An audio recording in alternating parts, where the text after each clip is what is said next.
My background is in basketball. I started an academy. I work with 5th through 12th graders, boys and girls. I wanted to see, can you take character development into the most pressurized environments in athletics? So we started doing some work at the University of Florida, and it's been an amazing, enlightening experience. And I've started to work with more and more college athletes, and I'd like to introduce you to one. Her name is Blakeley. I think that you guys will find that you have a lot in common with Blakeley and the thought processes that she had. So just some quick background on her. She started playing soccer at 13 years old. That's really late to start a sport. 6 years later, here's her resume. Division I scholarship, National Freshman of the Year, starter U20 national team. Now, anytime I work with an athlete, the first thing I do is I actually have them write it down. What is your biggest struggle? So this video I'm going to show you is me presenting Blakeley's biggest struggle to the players in our academy. Before we met, I needed her to write down what she wanted my help with. I brought what she wrote down right here. I'd like to read that to you guys. She said, "My struggle is expectations." My biggest struggle is dealing with expectations. I set my standards so high personally that it's not okay to fail, but it should be. I haven't been able to accept that yet. I've had a lot of success through my soccer, especially this past year. So how do I match or exceed that so I don't let people down? So many people from family, friends, coaches, teammates, and media all expect something from me. They want success. And when I'm not succeeding, they don't want any part of it. If I don't maintain my play, my characteristics, my purity, if I make a mistake, everyone is watching, judging. It feels as if they're waiting for me to fail so they can say, "I told you so," or "She's not the golden girl that everyone thought she was." For me, it's everything. I feel watched, pressured, and judged for every little thing that I do or say. I can't say that I'm not grateful for that because it's what brought me success. It's what made me, I guess, popular in the soccer world. But with that comes so much pressure. I'm scared to fail. I can't fail. I can't fail for my family. I can't fail for my coaches, past or present. I can't fail for my teammates. I can't fail for all the people who told me that I couldn't do it. I can't fail for myself. That's a lot, okay? So imagine, and I'm just going to tell you the athletes that I show this to, they're nodding their head along with what she's saying because they experience that a lot of times. So what do you do with an athlete like that? Think about it. How would you handle that if someone says, "Fix this"? That's a lot. So what I did the next day is I brought her in and I asked her a couple of questions. The first question I asked her was this: do you feel like your identity is tied to your result? Meaning if you play well, you feel good about yourself, and vice versa. Here's what she said. "Well, do you see how results are outside of your control? Like you can't control everything." "Well, do you see how you're allowing something that's outside of your control to affect the way you feel about yourself as a person?" And that's where we got to common ground. And so we started to look at how we could change this thing. And I'm going to have an interactive audience for you, or an interactive exercise for you guys to do out there. So what I'm going to ask is this. This is the next question I asked her. And you can think about your own sport or how you would do this in your environment. Who was the leading goal scorer in the NCAA 3 years ago? We asked our basketball academy, who led the nation in scoring 3 years ago? They all have the same answer. What do you think it is? I have no idea, all right? Same thing with her. So I said, interesting. Well, answer this for me.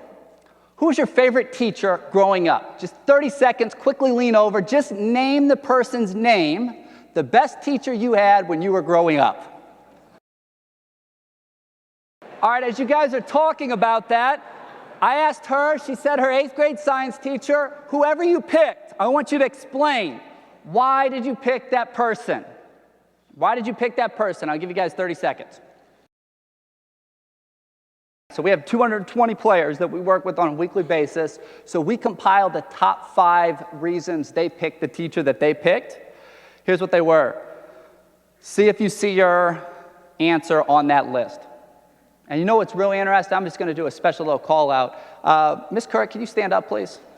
I'm sorry, I know I'm embarrassing you right now. Okay, she had no idea I was going to do that. That's okay. This is my 4th grade teacher, okay? Thank you. I had her, now just think about this. I had her when I was 10 years old. I'm 30 now. We still have lunch. True story. You can nod your head. We still have lunch once a quarter, 20 years later. That just shows you how impactful an educator can be in your life. And you know what's interesting? The more high-performing athletes that I work with, the teacher that's their favorite happens earlier and earlier and earlier in their life because that teacher knows who they were before they started to become who they were becoming. Isn't that interesting? I think that's a really interesting side note. So I asked Blakeley why she picked her 8th grade science teacher, got to know him. Cared about her as a human being, right? So my question to you is this. I want you guys, this is me telling this to the academy. Try and answer this question for me. What do you think I was trying to achieve with those last 3 questions that we just went over?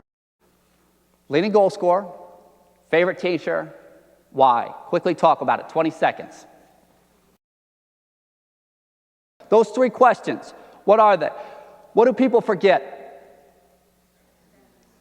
What do people remember?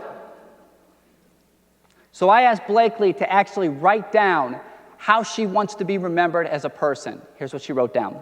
I want to be remembered as the girl whose character never swayed and remained true in every aspect.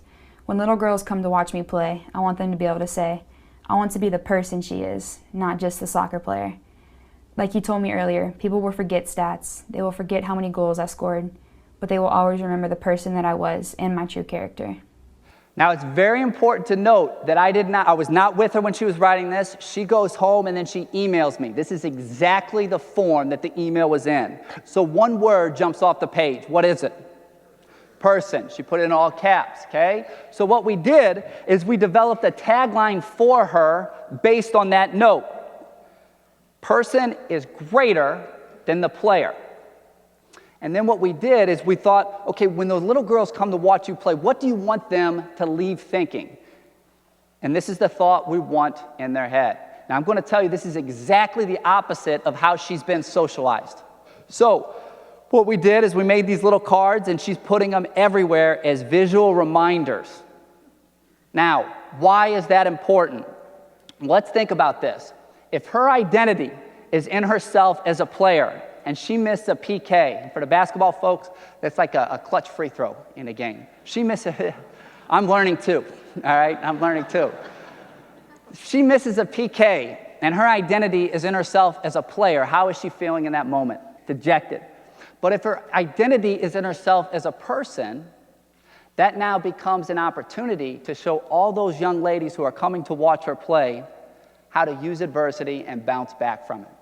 Totally different way of processing the situation. Thank you guys so much for being here today.